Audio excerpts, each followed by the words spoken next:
건망증이 너무 심한 한 사람이 있었습니다. 이 사람은 사랑하는 사람을 만나서 결혼을 했습니다. 그래서 같이 여행을 떠나기 위해서 준비물을 챙겼습니다. 체크리스트도 만들어서 옷도 챙기고 여권도 챙기고 비용도 챙겨 놓았습니다. 이미 잘 준비했기 때문에 안심을 하고 잠에 들 수가 있었습니다. 다음날 공항에 도착하자마자 신부가 물어봅니다. 오늘은 여행 날이니까 여보 잘 챙겼어? 그럼 여권, 옷, 경비, 세면용품 다 챙겼지.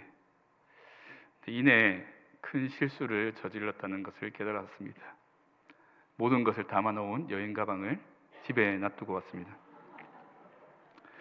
챙겨놨다는 사실만 기억을 했지 정작 이것을 들고 가야 된다는 그 사실을 까먹었기 때문입니다. 기독교의 핵심은 기쁜 소식, 복음입니다.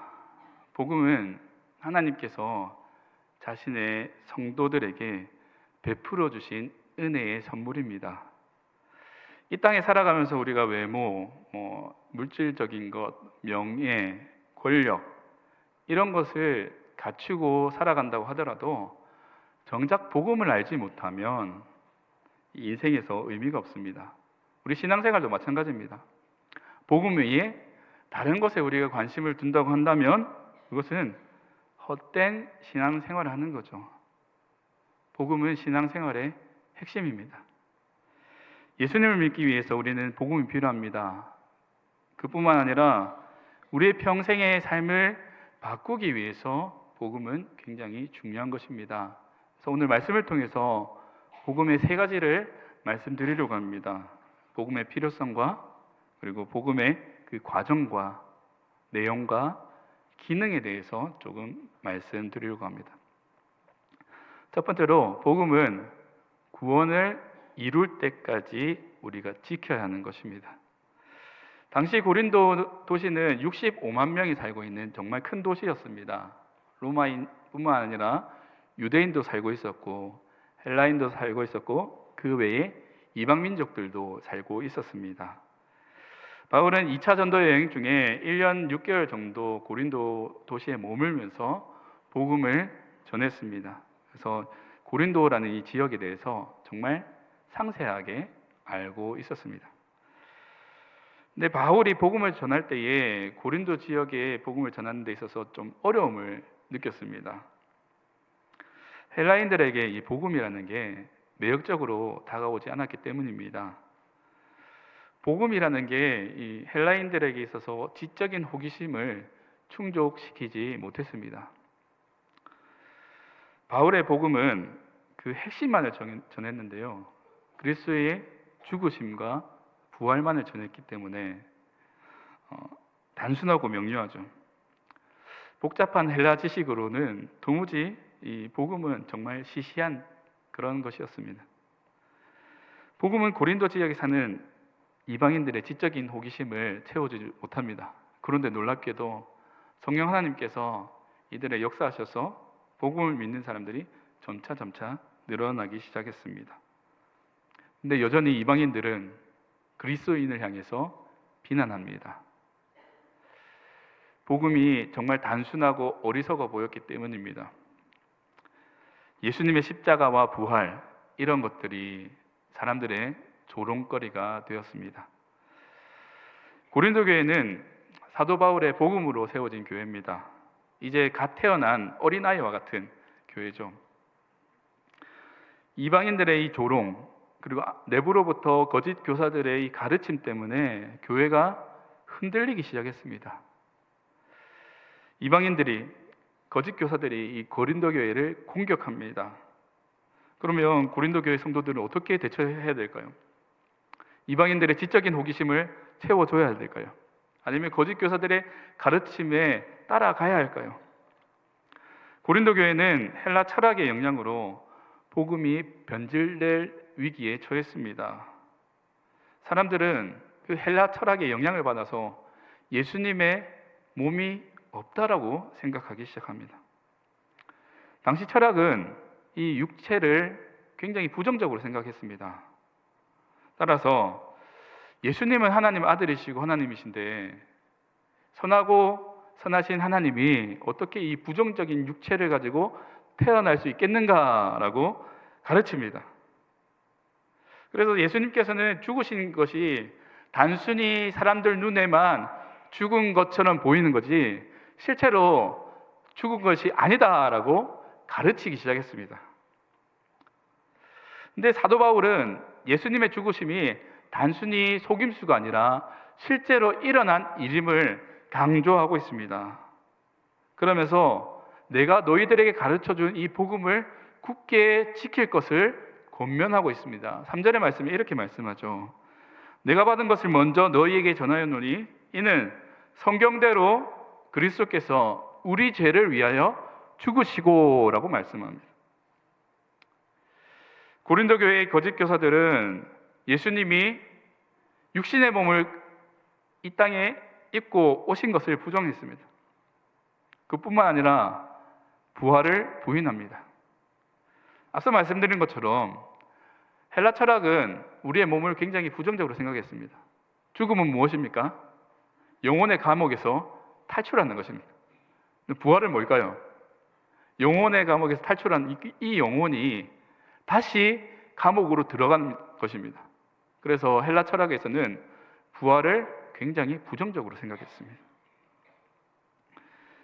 세상 지식의 영향으로 부활은 없다라고 가르치는 사람들이 교회에서 생겨나기 시작한 거죠. 이런 상황 가운데 사도 바울은 다시 말하고 있습니다. 4절 말씀입니다. 장사 지낸 바 되셨다가 성경대로 사흘 만에 다시 살아나사. 복음은 화려하고 지적인 헬라 철학을 배격하고 있습니다. 간결합니다. 명료합니다. 동시에 세상의 지혜를 반박하고 있습니다. 사도 바울은 복음이라는 것이 세상의 지혜가 아니다라고 말하면서 또 이 세상에서 없어질 통치자들의 지혜도 아님을 말씀합니다. 고린도전서 2장 6절에 이렇게 말씀하죠. 그러나 우리가 온전한 자들 중에서는 지혜를 말하노니 이는 이 세상의 지혜가 아니요 또 이 세상에서 없어질 통치자들의 지혜도 아니다. 만약 복음이 다른 사람의 지적인 욕구를 만족시키기 위해서 변질된 것이라면 더 이상 복음은 복음이 될 수가 없습니다. 결국 사라져버릴 인간의 지혜로 전락해버리고 마는 것이죠. 참된 지혜는 사도들이 전한 복음입니다. 구약에서 예언하여서 신약에 성취된 하나님의 말씀입니다. 사도 바울이 지금 증언하고 있는 복음은 예수 그리스도의 죽으심과 부활에 대한 기쁜 소식입니다. 고린도 교회에서 있었던 일, 지금도 일어나고 있습니다. 내가 가진 경험, 내가 가진 지식으로 이 복음을 완전히 바꾸어 놓고 있습니다. 우리가 성경을 볼 때 성령께서 주시는 그 조명으로 우리가 성경을 해석해야 되지만 내가 가진 지혜와 지식으로 이 성경을 완전히 왜곡시켜 버립니다. 오늘날 문제일까요? 그렇지 않습니다. 인류가 있은 이후로 끊임없이 반복되는 문제입니다. 창세기 3장에 보시면 뱀이 여자를 꼬드기는 장면이 나옵니다. 하나님께서 아담과 약속을 맺었는데 동산 중앙에 선과 악을 알게 하는 나무의 실과를 먹지 말라라고 하셨습니다. 명령하셨죠. 뱀은 그 약속을 알고 여자에게 접근했습니다. 두 가지 왜곡된 사실을 알려주는 거죠. 하나는 선악과를 먹는다고 해서 죽지 않는 것, 또 다른 하나는 눈이 밝아져서 하나님과 같이 된다는 것, 이것을 알려줍니다. 여자는 뱀의 말을 듣고 그 선악과를 따먹었습니다. 결국 하나님의 언약을 깨뜨리게 된 거죠. 뱀이 여자에게 한 말을 보면 100% 거짓말은 아닙니다. 뱀이 여자에게 한 말을 보면 정말 진실처럼 보이는 거죠. 그런데 진실이 섞인 거짓이죠. 선악과를 보니까 그 말을 듣고 선악과를 보니까 정말 지혜롭게 할 만큼 담스러웠습니다. 선악과를 먹었을 때 눈이 밝아진 건 사실입니다. 하지만 자기 벗은 몸을 깨닫기 시작한 것이죠. 결국 사탄의 계략에 넘어갔습니다. 신약으로 넘어가서 예수님께서 40일 금식하셨을 때 사탄은 하나님의 말씀으로 유혹합니다. 그냥 속이지 않습니다. 말씀으로 유혹합니다. 오늘날 저와 여러분도 마찬가지입니다. 하나님의 말씀을 알고 그 말씀으로 유혹을 합니다. 말씀이 되시는 예수님께서는 그 말씀으로 유혹하는 사탄을 말씀으로 물리치셨습니다. 오늘날 이와 같은 일이 일어납니다. 하나님의 복음을 의도적으로 왜곡시킵니다. 그것이 하나님의 말씀인 양 가르치기 시작하는 거죠. 하나님께서는 자신의 택한 백성을 은혜를 베풀어 주셨습니다. 그런데 내가 어떻게 하면 복을 받을 것처럼 우리는 알고 있습니다. 솔로몬의 1000번째 이야기가 대표적이죠. 솔로몬 하면 지혜의 왕입니다. 어떻게 해서 지혜를 받게 되었습니까? 보통 1000번째를 해서 부, 귀, 영화를 받았다라고 알고 있습니다. 그리고 지혜도 플러스 받았습니다. 근데 성경을 보면 솔로몬의 1000번째보다 더 많은 제사를 지낸 왕이 두 왕이 등장합니다. 역대상 29장 21절에 보면 다윗이 하나님 앞에 3000번제를 드립니다. 뿐만 아니라 역대하 15장 11절에 보면 아사왕이 7700번제를 하나님께 드립니다. 이 두 왕이 솔로몬보다 훨씬 많은 제사를 드렸습니다. 그런데 하나님께서 이 두 왕에게 지혜를 허락하셨다라고 말씀하지 않습니다. 솔로몬에게 허락하신 거죠. 하나님께서는 솔로몬에게 1000번제 때문에 드린 것이 아니라 그 마음의 중심을 보시고 하나님께서 복을 베풀어 주신 겁니다. 말씀의 왜곡은 복음을 헛되이 믿게 합니다. 헛되이 복음을 믿는 것은 마치 돌밭에 떨어진 씨앗과도 같습니다. 처음에는 복음을 믿고 뿌리를 내립니다. 그런데 돌 때문에 그 뿌리가 막히게 되는 거죠. 나중에 해가 뜨거워지고 날 때 이 말씀의 씨앗은 말라 비틀어져 버립니다. 우리가 신앙생활을 하는데 시험이 찾아오면 믿음을 저버리는 것과 같습니다. 처음에는 하나님을 향한 뜨거운 열심으로 믿다가 사회생활을 하면서 하나님의 복음을 깡그리 잊어버립니다. 그때마다 현실을 타협하는 거죠. 우리가 마음속에 새겨야 할 사실은 복음을 헛되이 믿으면 구원을 받지 못한다는 사실입니다. 복음을 믿고 지키셔야 합니다. 우리는 예배를 통해서 하나님의 복음을 끊임없이 경험합니다. 예배 가운데 예수 그리스도의 죽으심과 부활을 날마다 듣습니다. 그런데 어떻습니까? 바빠서 예배 못 드립니다. 초대교회 성도들 한번 생각해 보겠습니다. 초대교회 성도들은 다양한 계층의 사람들이 있었습니다. 귀족들도 있었고 평민들도 있었고 노예들도 있었습니다. 근데 대부분의 사람들이 노예였습니다. 교회 성도들이 초대교회 성도들이 과연 언제 예배를 드렸을까요? 대부분 사람 노예인데요. 주인이 잘 때 주일 새벽에 모여서 예배를 드립니다. 모두가 잠을 자는 그 시간에 노예는 일어나서 함께 모여서 예배를 드렸습니다. 자신이 믿는 복음을 지켰던 것이죠.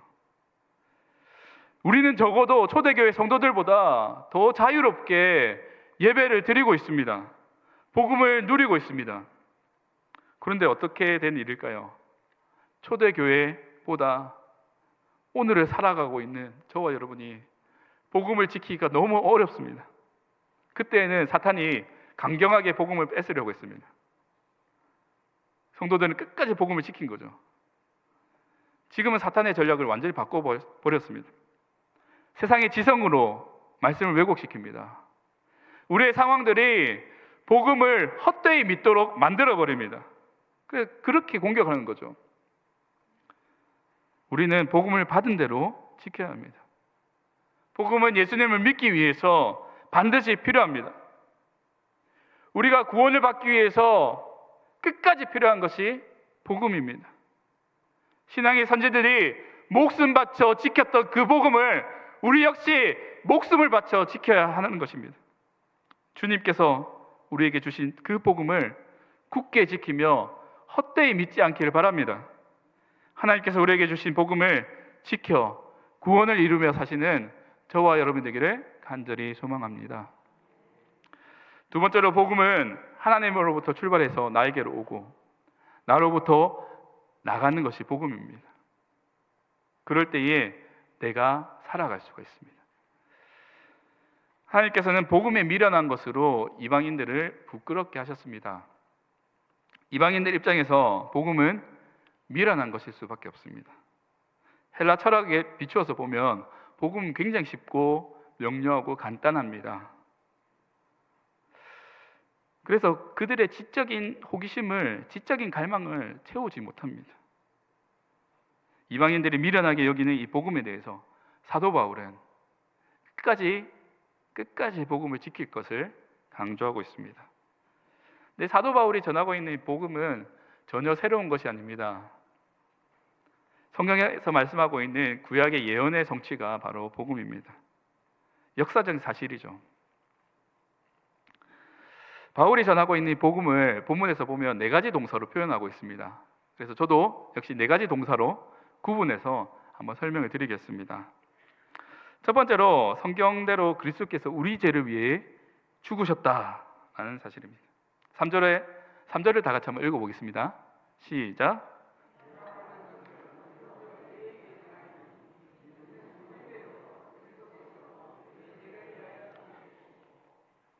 아멘. 성경대로, 구약에 예언한 그 성경대로 예수님께서 죽으셨습니다. 성경이 예언한 대로 죽으셨다는 말입니다. 대표적인 말씀을 한번 찾아보겠는데요, 이사야 53장 4절에서 6절을 제가 읽어드리겠습니다.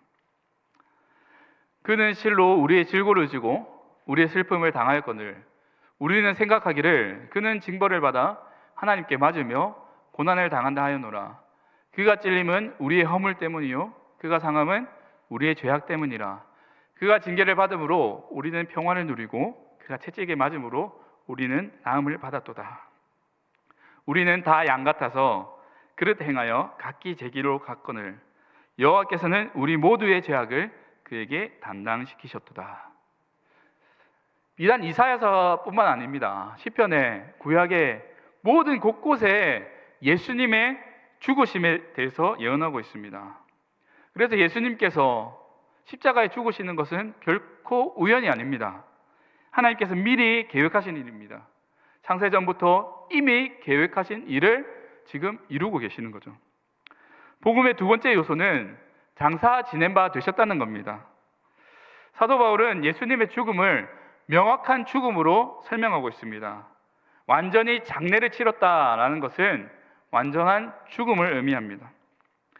당시 거짓 교사들은, 그리고 오늘날 거짓 교사들도 역시 포함해서 그리스도의 실제적인 죽음에 대해서 부인합니다. 하지만 예수님의 확실한 죽음은 제자들이 확인했습니다.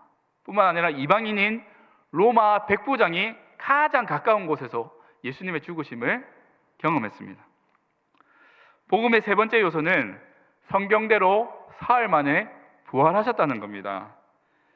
예수님께서는 자신의 부활에 대해서 요나 선지자를 예로 드셨습니다. 마태복음 12장 40절에 이렇게 말씀하죠. 요나가 밤낮 사흘 동안 큰 물고기 뱃속에 있었던 것 같이 인자도 밤낮 사흘 동안 땅속에 있으리라. 예수님께서 말씀하신 것과 같이 성경에서 예언하고 있는 대로 예수님께서 죽으신 지 3일 만에 다시 살아나셨음을 사도 바울은 강조합니다. 신약에만 있을까요? 그렇지 않습니다. 이사야서 26장 19절에도 이렇게 말씀합니다. 주의 죽은 자들은 살아나고 그들의 시체들은 일어나리이다. 티끌에 누운 자들아 너희는 깨어 노래하라. 주의 이슬은 빛난 이슬이니 땅이 죽은 자들을 내놓으리로다. 복음의 네 번째 요소가 있습니다. 그것은 게바에게 보이셨다는 겁니다. 그 후에 제자들에게 보이셨고 500여 형제들에게 보이셨습니다. 마지막에 사도 바울도 이를 목격합니다. 예수님의 죽으심과 부활은 비단 사도 바울의 증언만 아닙니다. 여러 사람들이 예수님의 부활을 경험했습니다. 목격했습니다. 예수님께서 다시 살아나셨다는 그 사실을 목격했다라고 말한 사람이 사도 바울뿐만 아니라 500여 형제들이 더 있었습니다. 사도 바울은 많은 사람들이 예수님의 부활을 목격했다라는 것을 증언함으로써 예수님께서 죽으시고 부활하셨다는 이 사실을 사실로 못 박아 놓습니다. 당시 법적으로 증언이 채택되기 위해서는 2명 또는 3명이 같은 증언을 해야 이것이 법적인 효력이 있습니다. 증인이 있다고 해서 이 증언이 일치되지 않으면 법적인 효력이 없습니다. 예수님을 처형하기 위해서 제사장들이 거짓 증인들을 세우잖아요. 그때 수많은 사람들이 증언을 하지만 증언이 일치되지 않았습니다. 예수님을 처벌할 수 없는 거죠. 근데 예수님의 부활은 증언이 일치했습니다. 수많은 사람들이 동일한 사건을 보고 경험했기 때문이죠. 그래서 예수님의 죽으심과 부활은 실제이면서 역사적인 사건입니다. 여러 사람들이 확증했습니다. 그래서 복음의 내용은 반드시 4가지를 포함하셔야 됩니다. 죽으시고 장사 지내마 되셨다가 사흘 만에 부활하시고 제자들에게 보이셨다. 이 4가지가 꼭 포함되어 있지만 복음의 내용입니다.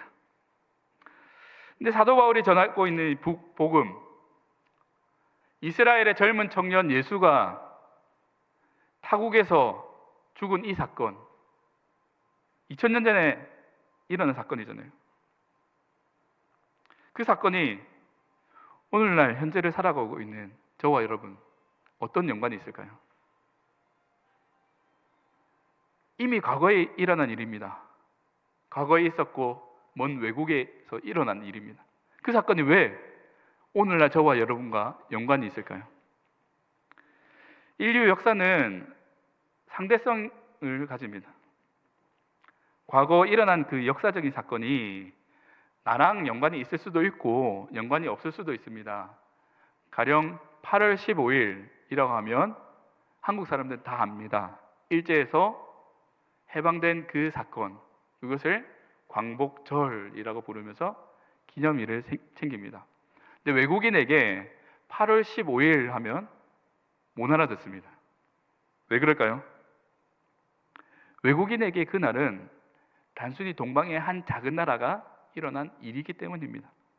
외국인은 그 일과 아무런 연관이 없습니다. 그래서 인류가 살아온 이 시간들 사이에 일어나는 역사적 사건들은 전부 다 상대적인 성격을 가집니다. 나에게 의미가 있든지 의미가 없든지 그런 성격을 가지는데요. 유독 사도 바울이 언급하고 있는 이 사건, 이것은 절대적인 의미를 가집니다. 예수님께서 죽으시고 장사 지내마 되셨다가 사흘 만에 살아나시고 제자들에게 보이셨던 이 사건은 세상의 모든 사람들에게 의미로 찾아옵니다. 근데 복음의 내용 중에서 이 4가지 내용 중에서 모든 사람에게 절대적 의미로 찾아오는 한 가지 요소가 있습니다. 그것은 예수님께서 부활하셨다는 사실입니다. 예수님께서 죽으시고 부활하신 이 사역은 예수님 자신의 능력이 아니라 성부 하나님과 성령 하나님께서 사망에 개입하셔서 예수님을 부활시키셨습니다. 이 부활, 이 한 단어는 의미가 없습니다. 왜냐하면 성경에서 죽었다가 살아난 사람 있잖아요. 구약의 수냄 여인의 아들이 죽었다가 살아났습니다. 신약에는 나사로가 죽었다가 다시 살아났습니다.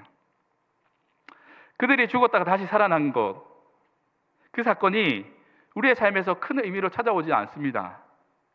오직 예수님께서 죽으시고 부활하신 그 사건이 우리에게 큰 의미로 찾아오는 것입니다. 어떻게 해서 찾아올까요? 그 이유는 우리 죄를 위해 죽으시고 부활하셨기 때문입니다. 예수님의 부활은 모든 사람에게 해당되는 죽음의 문제를 해결하는 그런 사건입니다. 성경은 모든 사람이 죄를 범하였음에 하나님의 영광에 이르지 못했다라고 말씀합니다. 하지만 지금 우리는 죽음을 피한 사건을 듣고 계십니다. 복음의 사건. 예수 그리스도께서 우리 죄를 위해 죽으시고 다시 사셨다라는 사건입니다. 복음은 예수 그리스도께서 죽었다가 다시 살아난 역사적인 사건입니다. 구약에 살았던 사람이나 신약에 살고 있는 모든 사람들에게 해당하는 절대적인 기쁜 소식이 바로 복음입니다. 복음을 알고 있다면 전하셔야 됩니다. 복음을 입술로 고백하지 못하면 나는 복음에 대해서 믿는 것이 아닙니다. 내가 복음을 경험해 보지 못했는데 어떻게 입술로 고백할 수 있을까요? 이스라엘 땅 안에는 두 개의 바다가 있습니다. 갈릴리 바다와 염해라고 불리는 사해 바다, 두 개의 바다입니다. 갈릴리는 바다라고 부르지만 짠물은 아닙니다. 하지만 사해 물을 한번 마셔보시면 혀가 짜릿할 정도로 정말 짭니다. 두 바다를 비교해 보면 확연히 다른 모습을 볼 수가 있습니다. 갈릴리 바다 주변에는 무성한 풀과 나무가 자랍니다. 그곳에서 과실이 열립니다. 그런데 사해 주변에는 황량한 사막입니다.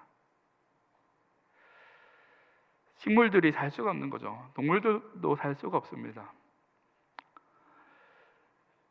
갈릴리 바다와 사해의 차이점은 갈릴리 바다는 물을 받아들이고 물을 내보냅니다. 사해는 어떻습니까? 물을 받아들이기만 합니다. 복음을 듣기만 하면 우리는 살 수가 없습니다. 복음을 듣고 전하셔야 됩니다. 고백하셔야 됩니다. 우리가 들은 이 소식이 기쁜 소식이 되기 위해서 주변에 알리셔야 합니다. 복음의 생수가 나에게로 들어와 나로부터 흘러나가야 됩니다. 예수님께서 성경대로 우리 죄를 위해 죽으시고 장사 지는 바 되셨다가 사흘 만에 다시 살아나시고 제자들에게 보이신 이 복음의 내용, 나에게 알려주신 기쁨의 내용을 내가 먼저 믿고 이웃들에게, 가족들에게 먼저 전할 수 있는 저와 여러분이 되기를 간절히 소원합니다. 세 번째로, 복음은 우리에게 있어서 평생 필요한 것입니다. 복음은 모든 사람들에게 전하는 기쁜 소식입니다. 제자들에게만 보이셨다면 모든 사람의 복음이 될 수 없는 거죠. 예수님을 믿지 않는 사람들에게도 이 복음은 전해졌습니다. 7절에 보시면 야고보가 등장하는데 전통적으로 예수님의 동생 야고보로 우리는 이해할 수가 있습니다. 예수님의 형제들은 처음부터 예수님을 믿지 않았습니다. 예수님께서 죽으시고 부활하신 이후에 비로소 그들이 예수님을 믿었습니다. 사도 바울은 이 복음이 모든 사람에게 전해지고 맨 마지막에 만삭되지 못하여 난 자 같은 자신에게도 전해졌다라고 설명하고 있습니다. 자신을 유산된 아기와 같이 표현하고 있습니다. 사실 사도 바울은 예수님을 직접적으로 만나서 믿은 사람이 아니었죠.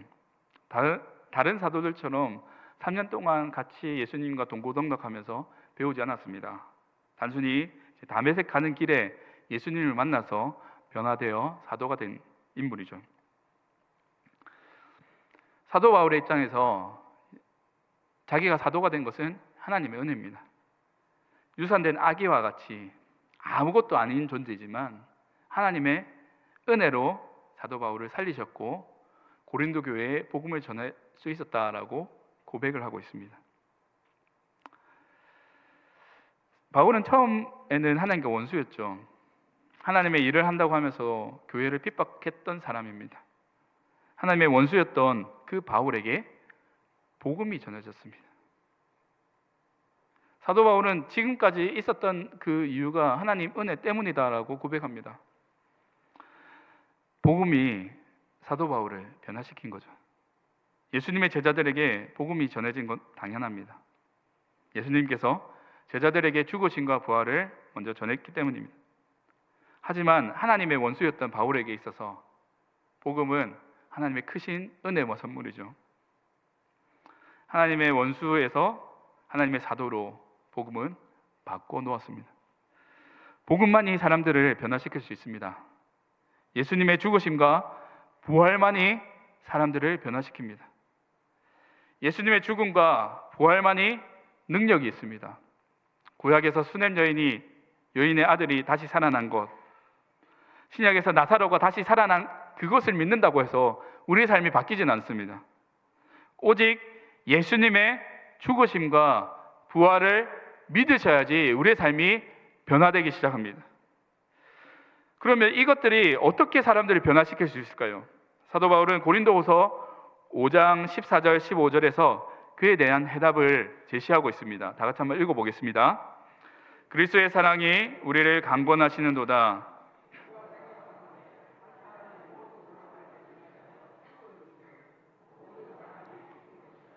그가 모든 사람을 대신하여 죽으심은 살아있는 자들로 하여금 다시는 그들 자신을 위하여 살지 않고 오직 그들을 대신하여 죽었다가 다시 살아나신 이를 위하여 살게 하려 함이라. 아멘. 예수님께서 성경대로 죽으셨다가 성경대로 부활하신 이 사건은 하나님의 백성을 대표해서 죽으신 사건입니다. 죄로 인해서 영원히 심판받을 수밖에 없는 저와 여러분을 대표해서 죽으신 사건입니다.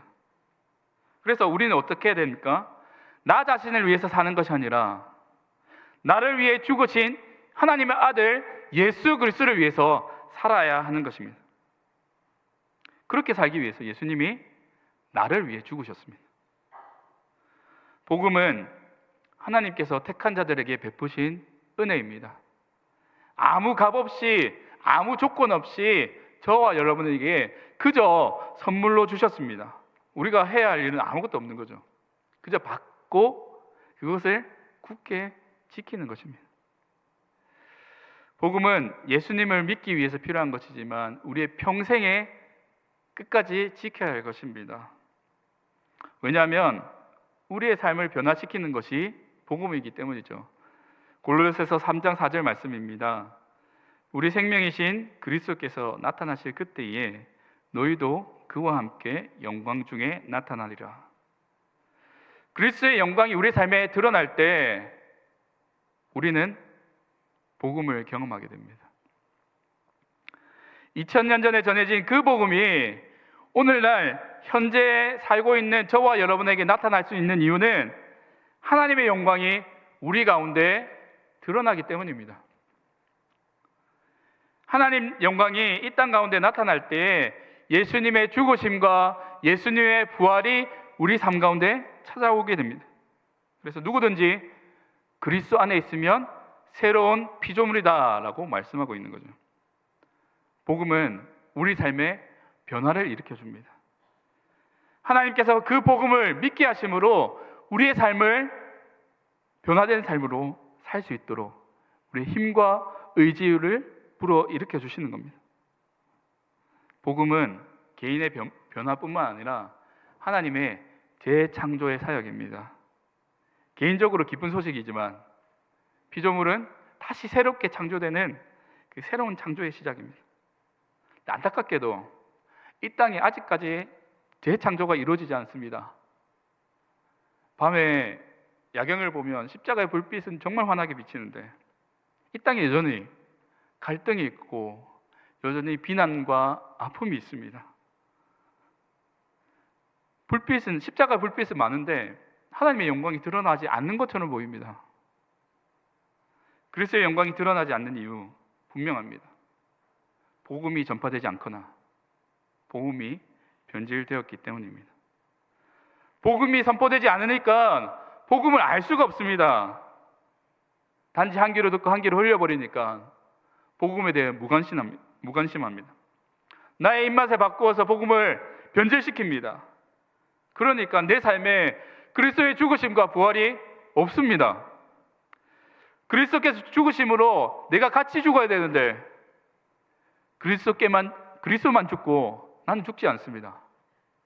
그러니 그리스도께서 부활하실 때 나는 부활할 수가 없는 거죠. 죽지 않으니 부활을 경험할 수가 없는 겁니다. 복음이 하나님의 은혜인 줄 모릅니다. 목마른 사람은 물을 찾죠. 물의 가치를 알기 때문입니다. 아픈 사람은 의사를 찾습니다. 내가 아프니까 의사를 찾는 거죠. 복음이 중요하다는 것을 알면서도 하나님의 은혜인 줄 모르는 사람은 복음이 중요하다는 것을 생각하지 않는 사람입니다. 자신의 은혜가 필요한 사람인지 자각하고 있지 않기 때문에 하나님께서 주시는 이 복음이 중요한지 모릅니다. 우리 살면서 평생 복음은 중요합니다. 날마다 예수 그리스도의 죽으심과 부활을 경험해야 합니다. 하나님의 은혜가 아니고는 한시 한때도 우리가 버틸 수 없기 때문입니다. 복음을 경험하시기 바랍니다. 의에 대해서 죽고 죄에 대해서 죽고 의에 대해서 다시 살아가시는 저와 여러분에게 되기를 간절히 소원합니다. 사랑하는 성도 여러분, 복음은 기쁜 소식입니다. 예수님께서 성경대로 우리 죄를 위해 죽으셨고 장사 지낸 바 되셨습니다. 성경대로 사흘 만에 다시 살아나셨습니다. 그 사실을 제자들에게 보이셨습니다. 그리고 오늘날 살아가고 있는 저와 여러분에게도 이 복음의 메시지가 전해지고 있습니다. 복음은 간단하고 명료합니다. 다른 어떤 설명도 필요 없습니다. 예수님께서 성경대로 우리 죄를 위해 죽으시고 장사 지낸 바 되셨다가 다시 살아나셨습니다. 이것이 복음이죠. 이 복음을 우리는 그대로 받아들이셔야 됩니다. 이것을 바꿔서는 안 됩니다. 복음은 예수님을 믿기 위해서 필요한 겁니다. 근데 우리가 살아가면서도 필요한 것입니다. 그리스도께서 죽으심으로 우리가 죽어야 되죠.